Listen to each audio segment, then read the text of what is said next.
bonjour à tous. La régie me fait signe que nous pouvons commencer, donc allons-y. Aujourd'hui, nous devions être 5, nous ne sommes que 3 pour des raisons évidentes de transport, puisque nous devions avoir le maire de Cancale et un représentant du conseil régional du Grand Est. Mais la SNCF en a décidé autrement. Nous ne pourrons donc pas répondre complètement à la question qui va nous animer et qui est celle du besoin quantifié en entrepôt sur différents territoires. Néanmoins, nous avons avec nous 3 intervenants et représentants d'une part de l'État et d'autre part de notre association Afilogue, que j'inviterai juste après à se présenter. Pour ma part, je suis Diana Dizien, je suis la directrice déléguée de l'association Afilogue. Donc, Afilogue est une association qui a 22 années d'existence et qui s'occupe de la manière de spatialiser, en tout cas de trouver des localisations pour les entrepôts sur les territoires. Commençons par ma droite. Laurent, voulez-vous vous présenter ? Bien, bonjour à tous. Merci Diana pour cette très belle introduction. Donc, je suis Laurent Seven, je suis directeur général associé fondateur de DCB Logistics. Nous sommes un promoteur pure player en logistique et messagerie. Autant vous dire que le sujet qui nous anime aujourd'hui est extrêmement présent dans mes réflexions. Donc, je serais ravi de pouvoir vous présenter, vous faire part de mon expérience et de répondre à l'ensemble de vos questions. Oui, Xavier Yves Valère, à vous. Bonjour, Xavier Yves Valère, je travaille à la Direction générale des infrastructures, des transports et des mobilités, donc au ministère des Transports. Et je suis responsable de la mission fret et logistique, donc c'est la mission qui anime avec les collègues de la Direction générale des entreprises à Bercy, la stratégie nationale de logistique. Et je conclus, bonjour, Louis-Marie Masfaillon.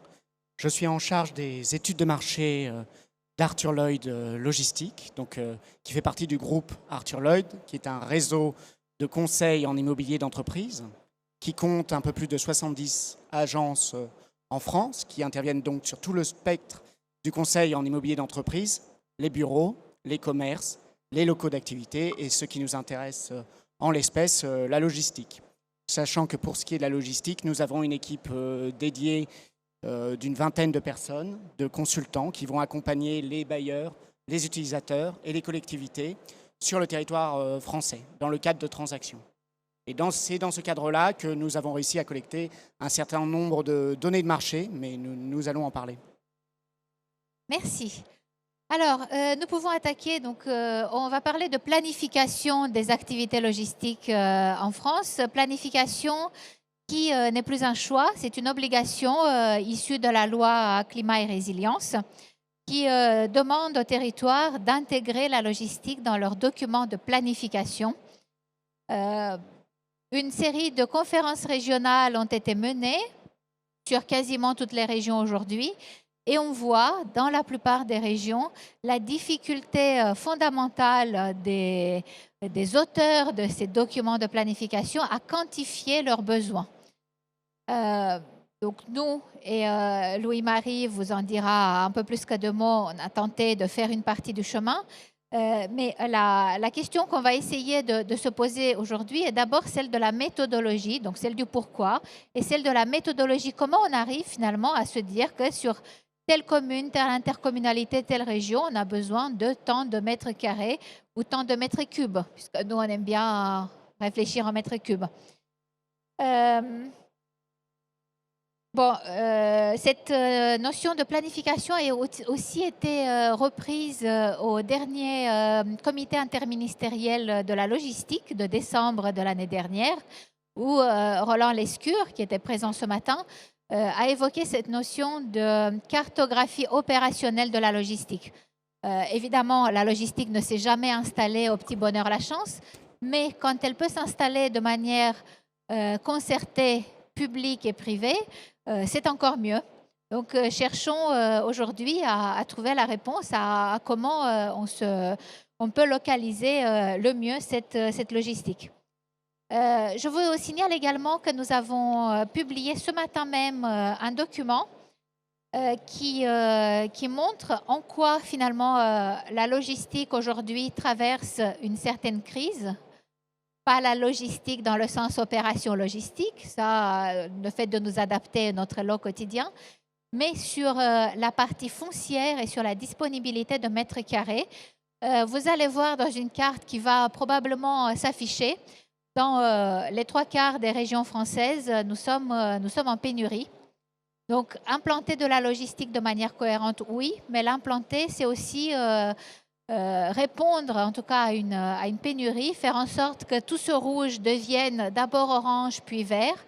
Et puis, ça veut dire aussi, et encore une fois, ce n'est pas que nous, infilologues, qui le disons, mais ce sont nos ministres, il y a un lien intrinsèque entre logistique et industrie, ou entre plutôt industrie et logistique, et que si on veut réindustrialiser la France, il va bien falloir, à un moment donné, et le plus en amont possible, relocaliser aussi des stocks.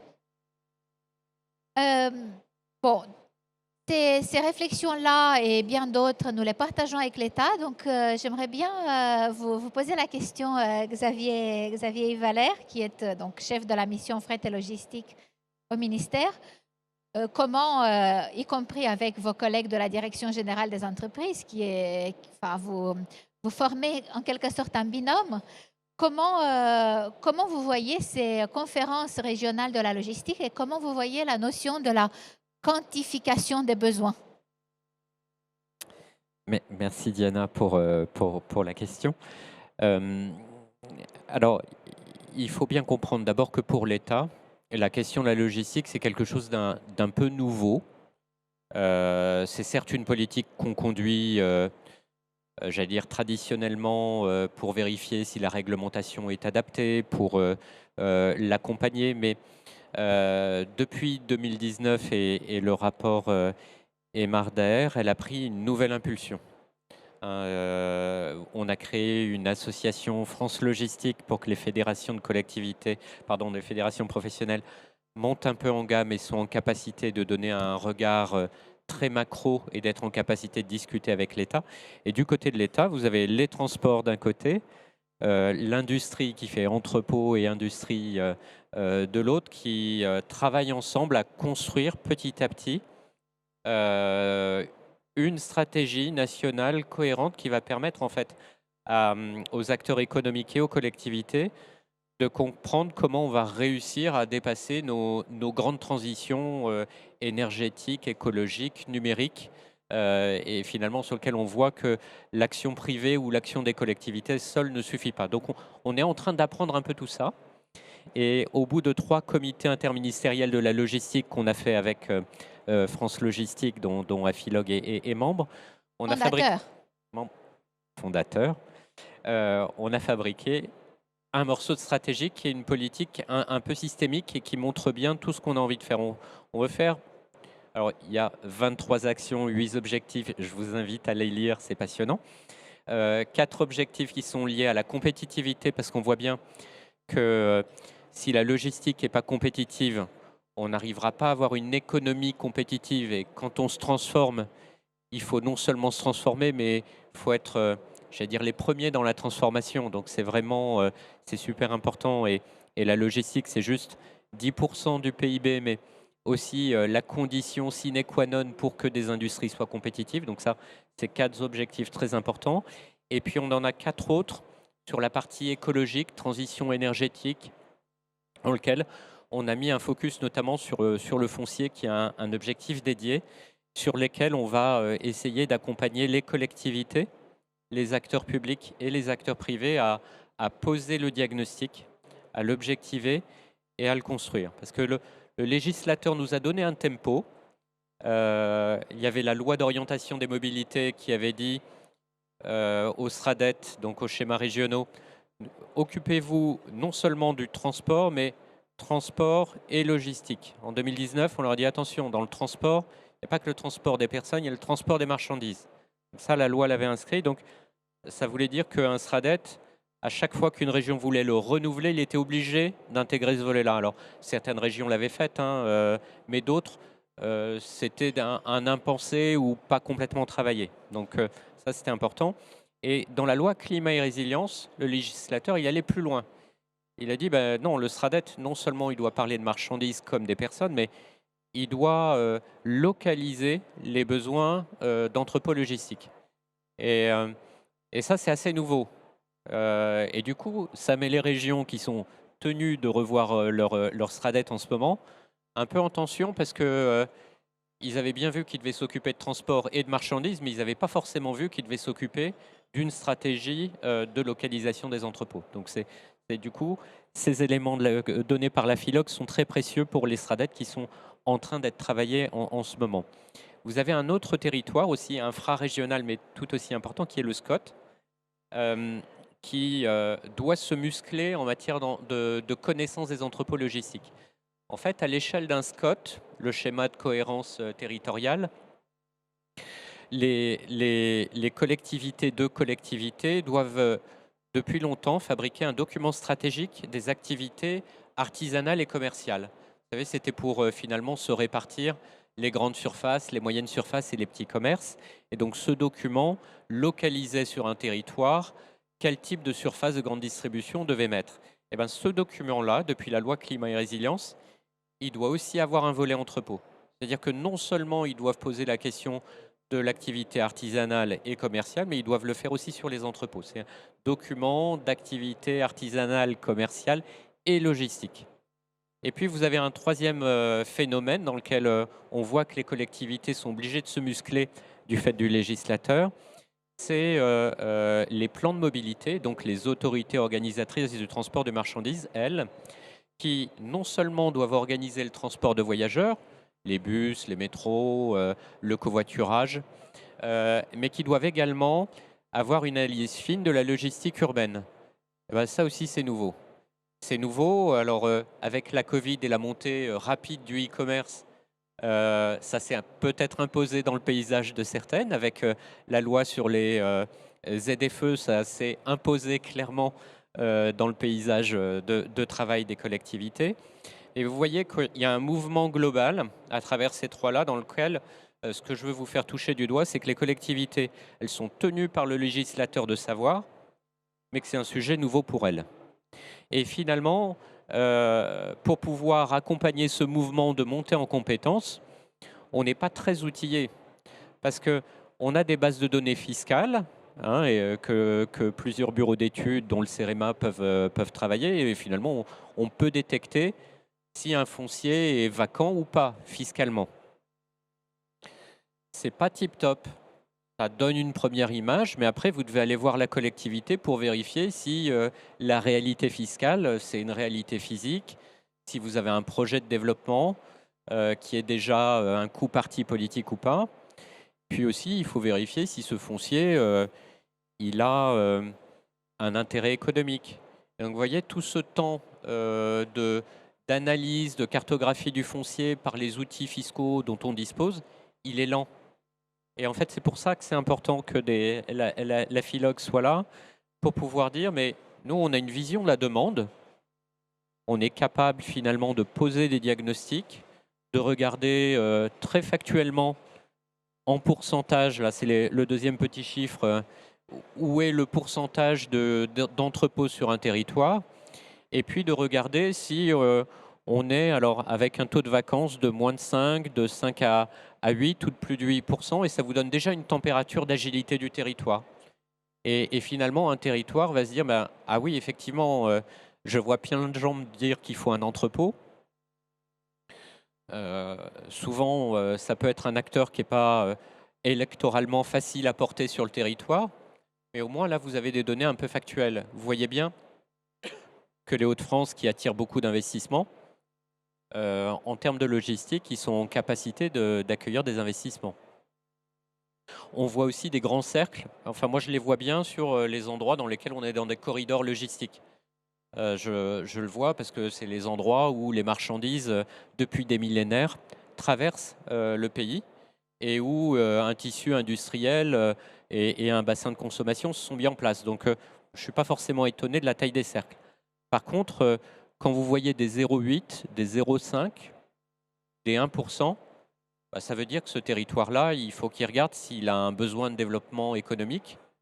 Bah, il faut qu'il ait, j'allais dire, l'élément logistique qui permet de l'avoir. Donc, ce que je veux vous dire par là, c'est que ces éléments donnés sur la demande, ils sont précieux parce que c'est compliqué pour un acteur public de définir finalement, de traduire un envie de développement territorial en combien de mètres carrés logistiques il me faut pour ma distribution, pour mon commerce, pour accueillir de l'industrie. Et donc, c'est précieux d'avoir ces éléments-là. En tout cas, dans la stratégie nationale, pour répondre à la question de Diana, qui m'a dit que j'avais un peu de temps puisqu'il y avait moins d'interlocuteurs, Oui. du coup, je raconte la grande histoire. Ce qui est important pour nous, c'est de grandir un peu ensemble et de regarder comment on fabrique ces outils de quantification. Et donc, ce qu'on fait à travers les conférences régionales, c'est qu'on finance des études traitées par des DREAL, des observatoires, il y en a quelques-unes dans la salle, et on outille nos collectivités pour pouvoir avoir une analyse au fond de leurs besoins, des endroits où ils veulent localiser des activités économiques, et finalement de repérer les endroits stratégiques dans lesquels il va falloir placer ces clusters industriels. Le tout en contexte de ZAN, zéro artificialisation nette, ce qui ne rend pas l'exercice particulièrement facile, n'est-ce pas? Non. Ah non, vous voyez bien que un maire et un élu, c'est d'abord quelqu'un qui cherche une solution au logement. Et en fait, ce qui consomme beaucoup de foncier, c'est le besoin de logement. Ça doit être la moitié de la consommation du foncier. Quand vous en avez un peu pour l'activité économique, c'est intéressant. Quand vous venez avec un projet purement logistique, sans être en capacité d'expliquer au territoire ce que ça lui apporte, bah, vous partez avec un sacré handicap. Et donc là, c'est vraiment des enjeux de pédagogie, de stratégie de planification régionale qui sont importantes de pouvoir poser sur un territoire, non seulement pour quantifier le besoin, mais aussi pour faire comprendre au territoire qu'il est en déficit s'il est en déficit, et comment on peut l'accompagner sur un projet de logistique pour donner une suite à son envie de développement. Côté professionnel, Laurent Seven, est-ce que ces belles couleurs vous inspirent pour sentir le besoin? J'imagine que lorsqu'on construit un entrepôt, on présuppose qu'il y a un besoin et que le bâtiment va se commercialiser. Apparemment, si la carte, j'imagine que la carte vous interpelle, le besoin, il est un peu partout. Est-ce que vous qui êtes en plus basé à Lyon, qui est quand même là peut-être le territoire le plus tendu qui soit, avec un taux de vacances vraiment au ras des pâquerettes, comment vous, du point de vue du promoteur qui engage aussi des finances, des vrais là-dedans, vous voyez ce côté besoin des territoires? Alors oui, effectivement, cette carte elle me parle beaucoup. Elle me parle d'autant plus, effectivement, puisque donc nous sommes basés sur Lyon. Je rappelle que Lyon est la première plateforme de France en termes de concentration en logistique. Aujourd'hui, il y a effectivement, quand on voit sur l'ensemble du territoire, il y a des zones où, quand je vois la Bretagne ou les Pays de Loire, où on a des taux de vacances qui sont très faibles. Malgré tout, ça doit s'analyser avec des besoins qui ne sont pas très importants et le risque des promoteurs est plus fort. C'est-à-dire que là, moi, aller développer une plateforme logistique à Brest, alors bien que je sois breton, ça me ferait extrêmement plaisir, mais le temps pour louer ou vendre une plateforme logistique dans des endroits comme ça il y a des besoins, mais c'est un peu plus exotique quand même. En revanche, là où ça fait vraiment ça fait mal pour nous en tant que développeurs, c'est de voir des zones comme la région Rhône-Alpes-Auvergne, on voit l'Occitanie. C'est des endroits qui sont très, très demandeurs en implantation logistique. Et notamment, vous l'évoquiez tout à l'heure, merci, l'effet Covid a été très important. Le e-commerce a mis une réalité en face.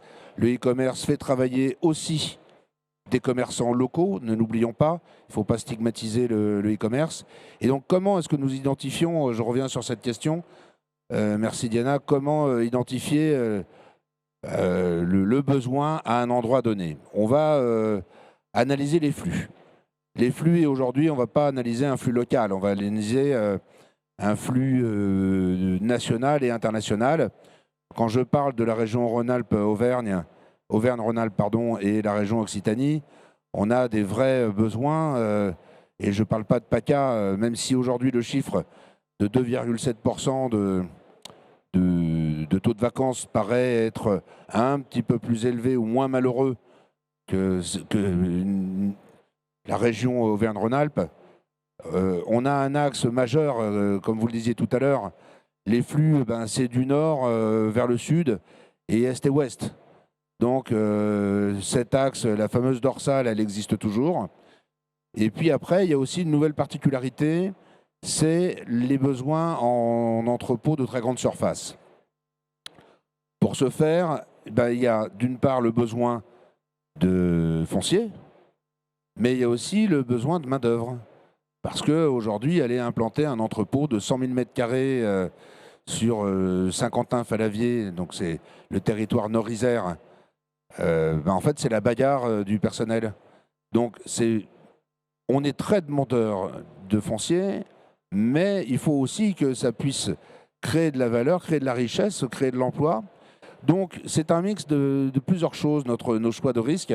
Et le mix, c'est le besoin en termes d'absorption de surface, où on a cette chance, c'est que la logistique est assez égale en placement de mètres carrés par an. Quand on regarde ça à 10 ans, bon, il y a des fluctuations, mais elles sont pas... c'est pas le taux de l'Euribor, hein, voilà, c'est quand même assez flat. Et puis, il y a aussi le besoin des territoires de faire vivre les gens qui habitent sur place, et aussi cette appétence des gens de dire je veux travailler. Surtout qu'aujourd'hui, la logistique, on parle bien d'industrie logistique. La réindustrialisation, oui, effectivement, passe par les entrepôts. Et je rebondis aussi sur autre chose, Diana, c'est un vrai travail qu'on doit avoir avec les collectivités. Tu as abordé tout à l'heure les mètres cubes. Ça ne se travaille pas uniquement pour les entrepôts froids, mais c'est pour tout le monde. Donc un logisticien, il va parler en nombre de palettes. Pour lui, j'ai besoin de plus en plus de hauteur. Et donc, on a besoin d'un accompagnement double. D'une part, bien évidemment, sur la législation, pas se retrouver avec des usines à gaz, avec du sprinklage en nappe, par exemple, essayer de trouver des solutions alternatives, et aussi de pouvoir faire en sorte que les collectivités disent oui, bon, on va aller un peu au-delà que 15 mètres à l'acrotère, et peut-être qu'on va moins artificialiser les sols, et pouvoir faire, je ne sais pas, un 50 ou un 60 000 m², mais qui pourrait représenter 100 000 s'il était à 11,80 m libre, mais à ce moment-là, on passerait un peu plus haut. C'est aussi une des solutions. Donc oui, on suit attentivement les besoins des entreprises et des flux de manière internationale. Comme nous n'avons pas les deux représentants des collectivités, j'aimerais poser un peu indirectement à toi, Laurent, la question de la perception des collectivités. Tu es en contact avec des collectivités. Est-ce que tu as l'impression que les collectivités se posent dans leur pratique quotidienne, et peut-être pas seulement dans la rédaction des documents de planification, cette question du besoin logistique?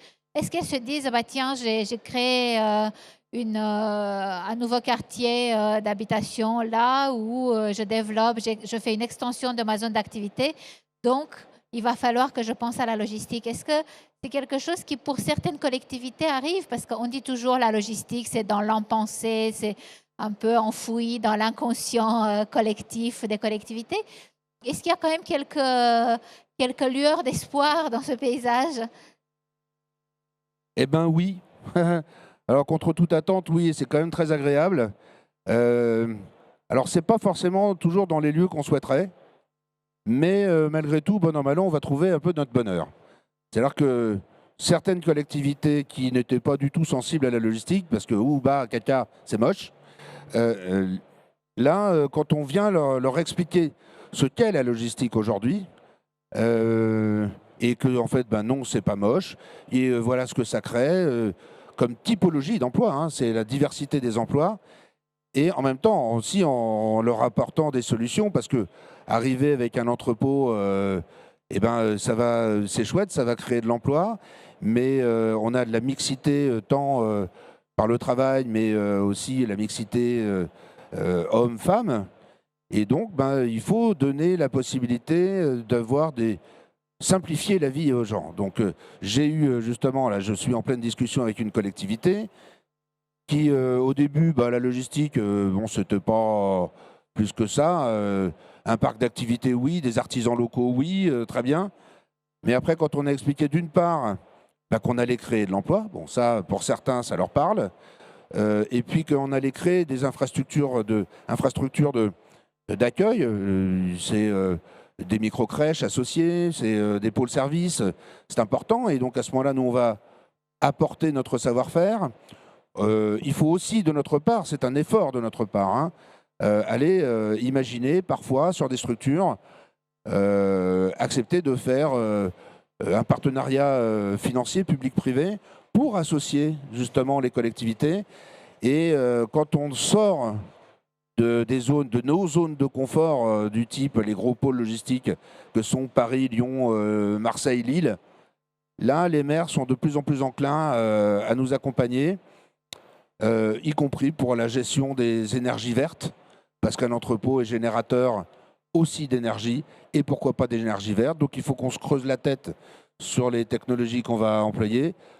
Aujourd'hui, heureusement, nous avons des collectivités, tant locales que territoriales, qui sont de plus en plus à l'écoute. Là, j'ai deux gros exemples majeurs, mais il y en a un particulièrement, c'est où on a la mairie qui est motrice maintenant, et puis on a le département, la communauté de communes, la région, qui se disent « Ah ouais, c'est pas bête, on va faire venir de la valeur ». C'est vrai que ça donne de l'espoir d'entendre ces paroles et le fait que les collectivités voient mieux l'apport de la logistique à leur territoire. Est-ce que, Laurent, les collectivités voient aussi la capacité que nous avons, nous, à reconvertir les friches et du coup d'assainir quelque part un foncier non utilisé ou sous-utilisé? Et deuxième question, est-ce qu'elle voit la capacité de notre secteur à aussi être producteur d'énergie avec notamment les toitures photovoltaïques? Ce sont deux arguments peut-être qui se rajoutent aux arguments traditionnels. On apporte un service à l'économie, on apporte des taxes, on apporte des emplois. Là, je crois qu'on tient aussi deux autres arguments. Est-ce qu'ils ont commencé à percer ou c'est encore modeste? Alors, la reconversion des friches, in fine, c'est très bien perçu. Là, pour le coup, pour avoir œuvré sur le sujet, alors c'est très moteur, mais on est vraiment là en première couronne d'agglomération assez importante, parce que tout le problème que l'on rencontre, là, pour le coup, ce ne sont pas les collectivités, mais ce sont les propriétaires de ces friches qui en demandent des prix absolument exorbitants. Et donc, le business plan ne tourne pas. Donc, après, on ne peut pas aller demander aux utilisateurs d'aller payer des loyers exponentiels. Ce n'est pas jouable. Là, pour le coup, oui, les collectivités apprécient, parce que quand on se retrouve avec un parc très vieillissant, même si il y a les entreprises qui sont là, ça rapporte des taxes, ça rapporte de l'argent, mais c'est moche. Quand on arrive avec des projets novateurs et qualitatifs, ils sont de plus en plus sensibles aussi aux certifications environnementales. Ça leur rapporte directement rien, mais ils comprennent malgré tout que ça va rapporter. Cette certification environnementale, ça me permet de rebondir là-dessus, c'est qu'on les obtient aussi en créant de l'énergie. On va essayer de faire la plus propre possible. C'est-à-dire que tu parlais des panneaux photovoltaïques. Effectivement, il faut aller encore plus loin. Et ils sont contents quand on leur apporte, quand on est force de proposition, c'est notamment sur de l'éolien, mais pas de l'éolien comme on voit le long des autoroutes avec des immenses pales. Il faut faire quelque chose de différent et récupérer cette énergie qui, elle, pour le coup, est vraiment verte, pour aller créer aussi, pourquoi pas, de l'hydrogène vert. Parce que l'hydrogène, c'est bien, mais bon, c'est énergivore en production. Et nous, nos entrepôts, nous sommes largement capables d'aller apporter des belles énergies. Quand on leur dit ça, ils sont de plus en plus sensibles. Après, c'est vrai que souvent on nous dit, mais nous, ça nous rapporte combien? Bon, bah, là, directement, rien. Hein, mais par contre, après, en général, ils sont beaucoup à l'écoute. Plus on s'éloigne des grandes agglomérations, plus ils sont à l'écoute. Concernant les friches, évidemment, quand on s'éloigne des agglos, il n'y en a pas beaucoup. Donc là, la question se pose moins. Merci Laurent. C'est vrai que l'un des rôles d'Afilogue, surtout en ce moment, ZAN oblige, c'est de convaincre les collectivités à flécher du foncier vers notre activité. Il y a du pour, il y a aussi du contre, je pense qu'il faut l'admettre. Mais en tout cas, ce que nous devons aussi apporter, ce sont des chiffres. Il ne suffit pas d'aller voir les collectivités en disant c'est très important la logistique, ça produit de l'énergie et puis en plus ça soutient l'économie. Il faut faire une démonstration beaucoup plus complète avec des chiffres. Les chiffres, et c'est une chance, c'est l'une des spécialités de Louis-Marie Masfaillon. Là encore, chez Arthur Lloyd, les chiffres, j'imagine qu'on ne fait pas du chiffre pour le chiffre, mais du chiffre pour conseiller d'abord vos clients. Ceci dit, vous pouvez aussi, vous l'avez déjà fait indirectement, conseiller des collectivités, puisque vous avez produit pour Afilogue une première série de monographies de la demande pour toutes les régions, pour les conférences régionales. Et puis, vous avez également, Arthur Lloyd, aux côtés de tous les autres commercialisateurs membres d'Afilogue, contribué à la rédaction de ce document sur l'état de l'offre. Comment vous regardez cette crise, cette pénurie, ce rouge vif qui nous saute aux yeux et que peut-être que nous on le voit, mais que peut-être tout le monde ne le voit pas encore. Et comment vous arrivez au point de vue méthodologique et vraiment avec la rigueur des chiffres et des méthodes à approcher le besoin? Oui, alors c'est vrai que l'attention sur l'offre en France, nos commercialisateurs la voient au quotidien dans le cadre des transactions qu'ils produisent. Vous nous avez sollicité, vous, Afilogue, à la demande de la DGITM, mais pas seulement, du coup, dans le cadre de la transaction, de la réalisation de 2 études de marché. Donc vous voyez un beau ici.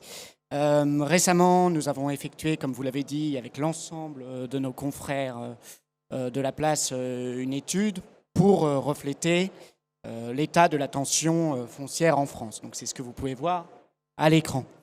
Et en fait, cela a requis tout simplement, chacun des cabinets de conseil de la place a un service études et recherche qui est chargé de compiler la donnée, analyser la donnée, etc. Et là, l'exercice, le jeu, le défi que vous nous avez fixé, c'est de mettre en commun cette donnée. Ce qui n'est pas forcément simple quand on est cabinet concurrent. Mais je crois qu'on a tous voulu jouer le jeu. Ensemble, on s'est mis d'accord sur des indicateurs qu'on voulait, qui nous semblaient pertinents de présenter, à savoir des chiffres sur la demande placée, c'est-à-dire les prises à bail de surface par des utilisateurs de plateformes logistiques, mais aussi des acquisitions pour compte propre, des chiffres sur l'offre sous 6 mois, des chiffres sur le potentiel de développement. Voilà, donc des chiffres que nous avons chacun de nous en base, mais sur lesquels il a fallu que nous faisions montre de transparence. Voilà, pour ensuite en faire des graphiques permettant d'illustrer cet état de la tension en France, qu'on voit assez bien dans une majorité des régions de l'Hexagone. Et il y a effectivement une deuxième étude sur laquelle vous nous avez sollicité, mais là, pour le coup, c'était à partir de la dernière année écoulée, et c'était à l'échelle seulement d'Arthur Lloyd, où c'était dans le cadre de la réalisation des SRADET. Donc, où il s'agissait d'essayer de répondre à la question de combien de mètres carrés de surface neuve les utilisateurs de plateformes logistiques ont-ils besoin par an et par région en France. Là, c'est un exercice de prospective. Nous, on n'est pas prospectivistes. Donc, c'est un exercice qu'on a essayé de faire avec un maximum d'humilité, du coup, en précisant que c'était un exercice à gros traits, mais qui a le mérite de poser les premières bases d'une réflexion. Et donc, on l'a effectué sur 10 régions pour l'instant. On n'a pas fini, mais on a déjà eu l'occasion de montrer un certain nombre de choses. Et dans le cadre de la réalisation de ces études, du coup, la méthodologie, elle s'est fondée sur 2 choses. La première chose, ça a été de partir de la demande placée. Donc, si on regarde ce qu'ont été les commercialisations dans chaque région de France au cours des dernières années écoulées, qu'est-ce que ça devrait donner à l'avenir ? Et la deuxième méthodologie pour laquelle nous avons opté, cela a été d'avoir une vision du parc. Sachant qu'aujourd'hui, on a raisonné à gros traits, vraiment. La durée de vie d'un bâtiment logistique, on peut l'estimer à une 30aine d'années, donc dans chaque région, d'ici à 30 ans, et étant donné l'état actuel du parc, combien de mètres carrés de surface neuve faudrait-il chaque année construire pour avoir dans 30 ans le même parc qu'aujourd'hui ? Et donc, ce qu'on a pu voir, c'est qu'on avait des chiffres, la majeure partie du temps, assez cohérents. Et je sais qu'il y a des acteurs non immobiliers avec lesquels vous nous avez mis un peu en concurrence. Je crois que c'était en Normandie. Concurrence, non. Enfin, il faut aborder. On a essayé de rapprocher les chiffres produits par le public et nos chiffres. Tout à fait. Dans le cadre, c'est bien normal pour voir si c'était à peu près cohérent. Et ça l'était dans le cadre de cette région précise. Donc c'est assez encourageant. Mais encore une fois, il s'agit d'une première réflexion. Sachant que, voilà, on a 3, nous on en retient, on pourrait en retenir d'autres, mais on retient 3 grands éléments. La première, c'est une limite qui pourrait nous être faite, qu'on pourrait nous faire remarquer, c'est la méthodologie qui part de la demande placée. C'est bien gentil de dire la demande placée au cours des dernières années était de tant de mètres carrés. D'ailleurs, c'est très pratique parce que la demande placée au cours des dernières années était exceptionnellement active en France. Mais est-ce que ça reflète bien ce qui va se passer dans l'avenir ? Voilà, les dernières années ont été énormément portées par les projets de réorganisation des acteurs de la grande distribution, qui ont revu toute leur organisation. De là, un essor assez exceptionnel de la demande placée, il est vrai. Et par ailleurs, on a aussi eu tous les programmes, tous les nouveaux entrants du e-commerce qui ont pris des positions fortes sur le marché français. Ensuite, il y a 2 choses qu'il faut garder à l'esprit par rapport à cette thématique-là de la demande placée. Nous, chez Arthur Lloyd, on croit que la demande placée, les besoins d'utilisateurs, ils ne vont pas diminuer en fait. Pour des raisons qui ont déjà été évoquées ici, on a 2 lames de fond qui se profilent. Tout d'abord, une obsolescence d'une partie du parc logistique français, a fortiori dans le contexte économique actuel, a fortiori dans un contexte d'augmentation des coûts énergétiques. Donc on a tout un tas d'utilisateurs qui aujourd'hui occupent des plateformes vieillissantes, qui ne sont pas forcément équipées des meilleurs équipements sur le plan énergétique, ce qui fait que confrontés à une augmentation de leurs coûts, ces utilisateurs-là, ils vont être tentés de trouver de nouvelles solutions. D'ailleurs, ils risquent de ne pas avoir de choix. D'ailleurs, aujourd'hui, cela devient quand même un prérequis au niveau d'avoir des objectifs RSE au sein de chaque entreprise. Donc, il faut pouvoir adapter son immobilier en fonction pour pouvoir remplir ses objectifs. Donc ça, c'est la première lame de fond, c'est l'obsolescence d'une partie du parc. La deuxième chose, ça a été mentionné et ça dépend purement du politique, c'est la volonté de réindustrialisation de l'Hexagone. Ce n'est pas nécessairement facile, c'est en tout cas un objectif qui a été fixé. Et comme vous l'avez dit, qui dit ouverture d'une nouvelle usine, dit ouverture de plateformes de stockage associées. Parce qu'on est dans un cadre juridique contraignant, qui est le cadre des ICPE, qui fait qu'aujourd'hui, on doit stocker dans des plateformes sécurisées. Et c'est bien normal. Donc, dans ce contexte-là, dans ce contexte des ICPE et des plateformes Pardon, je perds le fil. Eh bien, aujourd'hui... Dans ce contexte sur l'obsolescence, je me permets de faire une petite incursion parce que votre intervention m'inspire et c'était une question pour un autre intervenant, mais comme il n'est pas là. Sur l'obsolescence, effectivement, c'est un enjeu pour les territoires, c'est un enjeu pour les locataires qui occupent des bâtiments vieillissants. Mais comment on fait pour libérer ces bâtiments vieillissants dont les locataires, finalement, vu les taux de vacances, ne trouvent pas ailleurs. C'est-à-dire, vous êtes locataire, vous êtes dans un bâtiment qui ne correspond plus vraiment à vos besoins, mais vous ne trouvez rien d'autre pour déménager. Comment faites-vous? Et comment fait la collectivité, du coup, pour renouveler son parc? On reste sur place. Et Ouais. du coup, on se trouve coincé dans un bâtiment qui ne correspond plus nécessairement aux solutions du marché. Et le point, effectivement, que je voulais aborder, c'est effectivement que dans le cadre de la volonté de réindustrialisation de l'Hexagone, eh bien, il allait falloir trouver de nouvelles opportunités logistiques. Et la troisième chose importante, c'est qu'aujourd'hui, on a quand même toujours une évolution démographique française positive. Et qui dit aujourd'hui évolution positive de la démographie française, dit ouverture également de nouvelles plateformes logistiques. Donc pour toutes ces raisons, on croit que la demande va continuer à augmenter. Oui, donc grosso modo, la grande distribution a plus ou moins pour la grande partie des acteurs fait sa mue. Ils ont revu leur chaîne. La logistique du e-commerce a grandi, a pris des positions. Donc ça ne devrait peut-être pas grandir avec autant de force que ces dernières années, mais on a quand même la croissance démographique et on a la réindustrialisation. Est-ce que vous pensez que ces deux piliers-là vont tirer la demande des prochaines années? On le croit. Ensuite, ça dépend encore une fois beaucoup du législateur, donc pour ce qui est de la réindustrialisation, mais c'est un vrai sujet. Et par ailleurs, il y a une autre limite qui pourrait être évoquée dans le cadre de l'exercice qu'on a fixé, c'est qu'aujourd'hui, effectivement, on enfonce un peu des portes ouvertes en disant ça, il y a des régions dans lesquelles on a plus de besoins que d'autres. Sauf qu'il y a quelque chose qui a été évoqué ce matin dans le cadre de la conférence inaugurale, et c'est très vrai, c'est qu'il faut garder aujourd'hui un principe de réalité. On sait que malheureusement, il y a des collectivités, il y a des régions dans lesquelles le sujet de l'immobilier logistique n'est pas prioritaire et dans lequel on choisit d'arbitrer en fonction de d'autres sujets. Du coup, il va y avoir un effet de report. Donc aujourd'hui, vous avez des régions, là c'est sur la carte, dans lesquelles le parc est peut-être moins étendu et moins étoffé, dans lesquelles vous allez avoir moins de besoins, mais aujourd'hui, les utilisateurs qui ont des besoins dans les pôles majeurs de la dorsale et qui ne trouvent pas de solution, ils vont devoir aller dans ces secteurs-là. Et c'est encore plus vrai dans le cadre de montage de projets de grand volume, dans le cadre de plateformes XXL. Donc aujourd'hui, on sait qu'il y a des régions comme la région bourguignonne, comme la région Centre-Val de Loire, dans lesquelles les développeurs ont d'ores et déjà pris des positions. Et nous, il y a un autre point d'attention qui ne figure pas dans le cadre des études que nous avons pu produire, mais qui est important, c'est celui des valeurs locatives. Et là-dessus, parlons des loyers, on n'en a pas encore parlé. Parce qu'on tient vraiment à attirer le regard des acteurs publics là-dessus.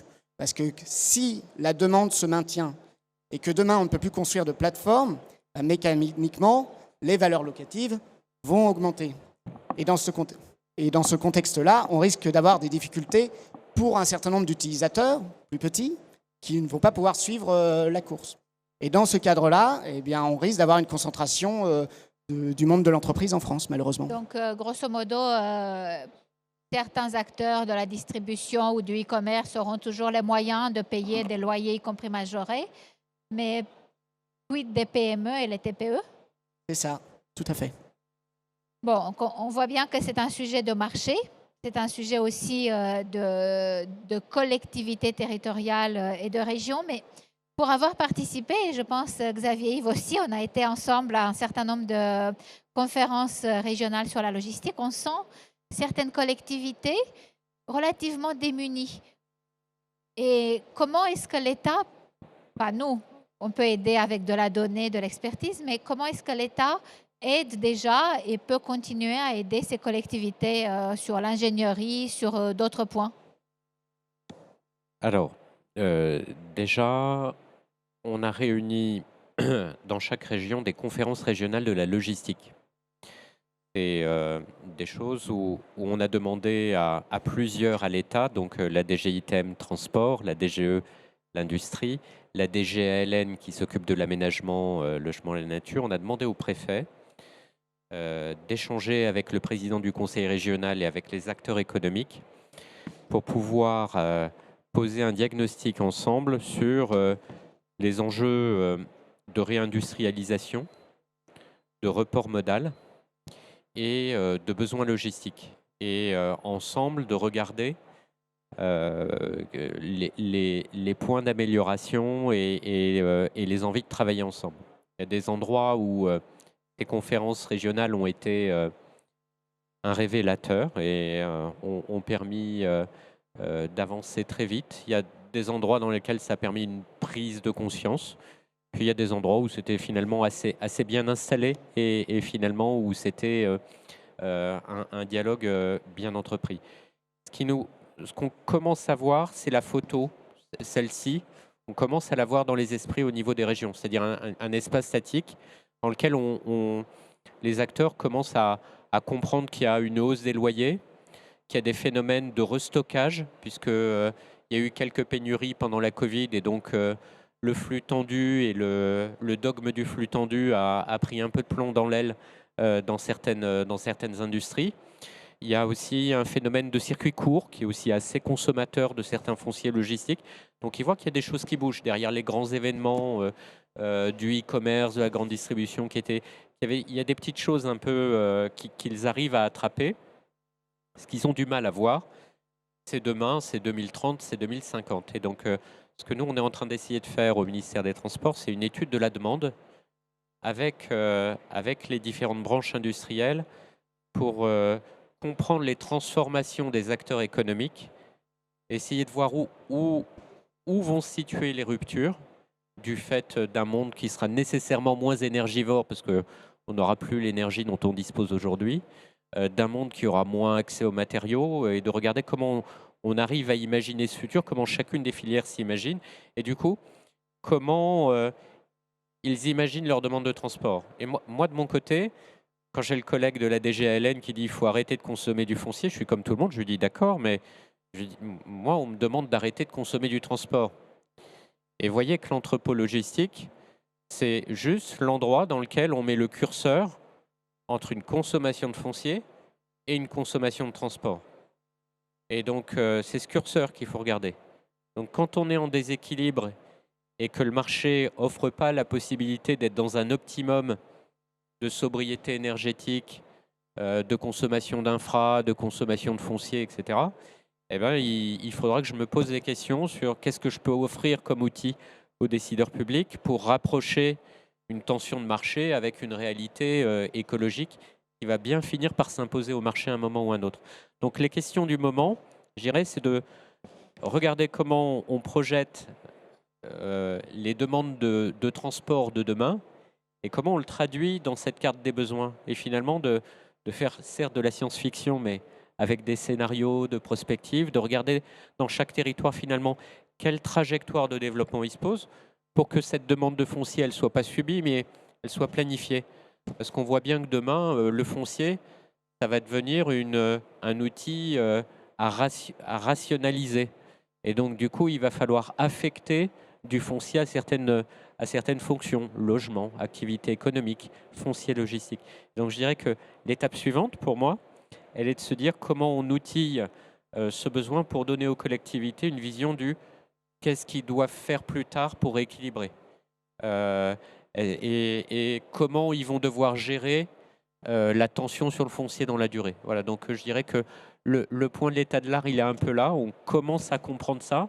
Et il faut déjà se projeter dans comment je vais devoir durablement vivre avec une tension et comment je vais l'outiller et le rattraper. Donc, ce n'est pas forcément que de l'entrepôt XXL, même si les grands e-commerçants, moi je suis toujours navré quand je vois que les marchandises viennent un peu trop de l'étranger pour arriver en France parce que ça consomme un peu trop de transport.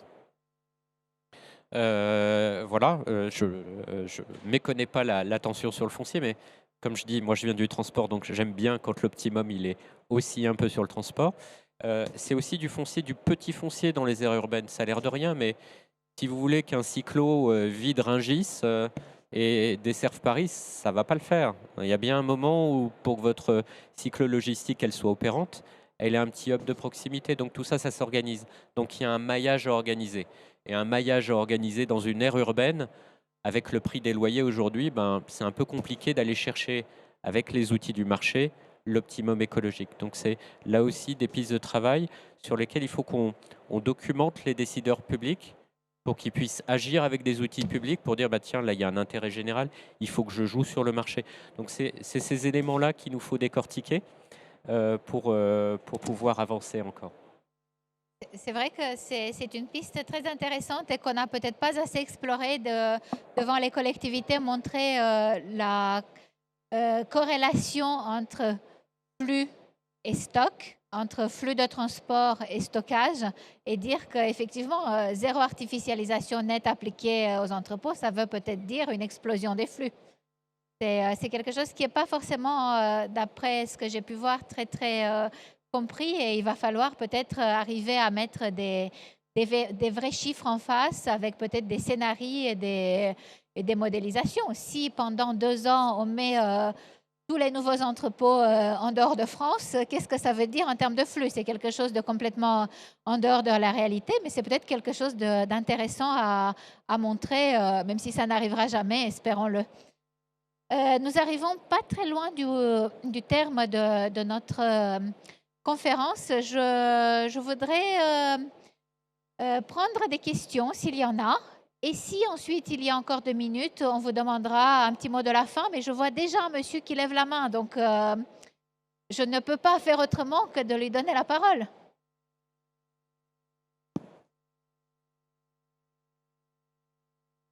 Micro? Un micro ici.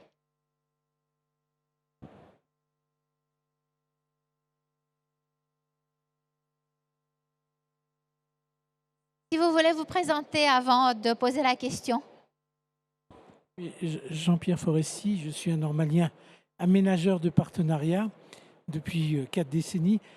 La question qui me surprend toujours en France, c'est qu'on parle toujours de craintes et de bonnes intentions, mais jamais de modèle économique, c'est-à-dire avec des mécanismes équitables permettant d'inciter à l'investissement conjoint et à la au partage des revenus, ce que j'appelle revenu sharing, sachant que si vous voulez inciter les collectivités locales ou les parties prenantes à avoir une politique d'investissement performant, susceptible, comme le disait Madame, de réindustrialiser notre pays, il faut convenir à la base de règles du jeu, d'incitations qui permettent aux parties prenantes d'exprimer non seulement leurs besoins, mais de pouvoir être proactifs dans les investissements et dans les partages de revenus.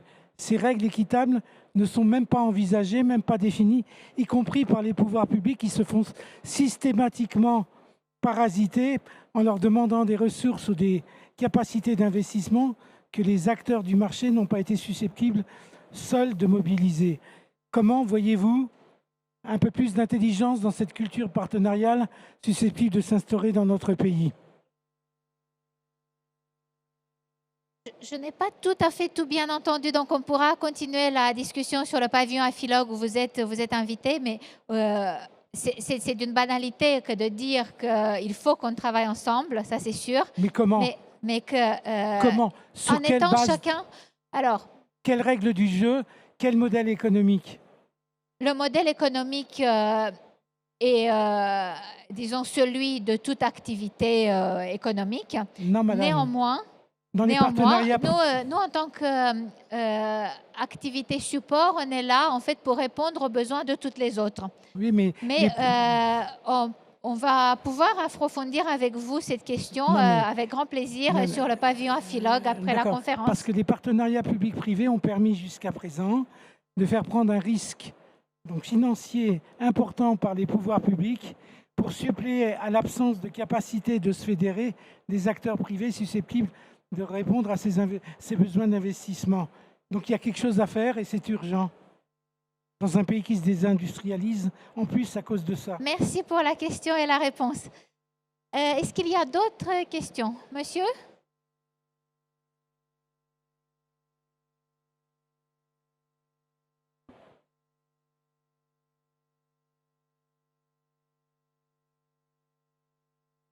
Oui, bonjour, Antoine Beyer, Institut Paris Région. Je vous remercie pour la carte, parce que je fais l'exercice à peu près similaire, mais à partir d'autres données. Et pour l'Île-de-France, moi j'arrive à 20 millions de mètres carrés d'entrepôts. Alors je ne sais pas si c'est le fait que vous n'ayez gardé que ceux de plus de 10 000 mètres carrés qui jouent une différence, mais il y a une différence. Donc, Premier point, je voudrais discuter avec vous de ces éléments, avec une consommation annuelle de près de 500 000 m² par rapport à l'historique uniquement. Donc après, la question de savoir comment est-ce qu'on arrive à projeter la consommation à 5, 10 ans ou 20 ans, c'est problématique. En regardant la carte aussi, je me pose la question de savoir si les découpages régionaux avec les très grandes régions, l'Auvergne-Rhône-Alpes, qui associent des espaces qui sont complètement différents, est-ce que c'est le bon découpage? Est-ce que le découpage logistique correspond au découpage administratif? Je pense qu'il faudrait aussi réfléchir peut-être à d'autres éléments. Dernier élément, les taux de vacances. Quel serait un taux de vacances acceptable pour une certaine fluidité? Parce que là, on imagine, d'après les couleurs, que ça se tourne autour de 5%. Voilà, c'est ça. Hein, c'est ça. Ce qui n'est pas dit. Et puis, une question, peut-être pour terminer. Vous avez fait une distinction entre la logistique industrielle et, je suppose, la logistique de consommation. Alors, est-ce que dans ces surfaces que vous annoncez, et c'est l'objet aussi de la réindustrialisation, quelle est aujourd'hui la proportion de logistique orientée industrie par rapport au stock de ce qui est plutôt de la consommation? Donc, enfin, je dirais quelque part, dans la représentation collective, une bonne logistique et une moins bonne logistique. Alors, oui, tout à fait. Merci pour ces commentaires.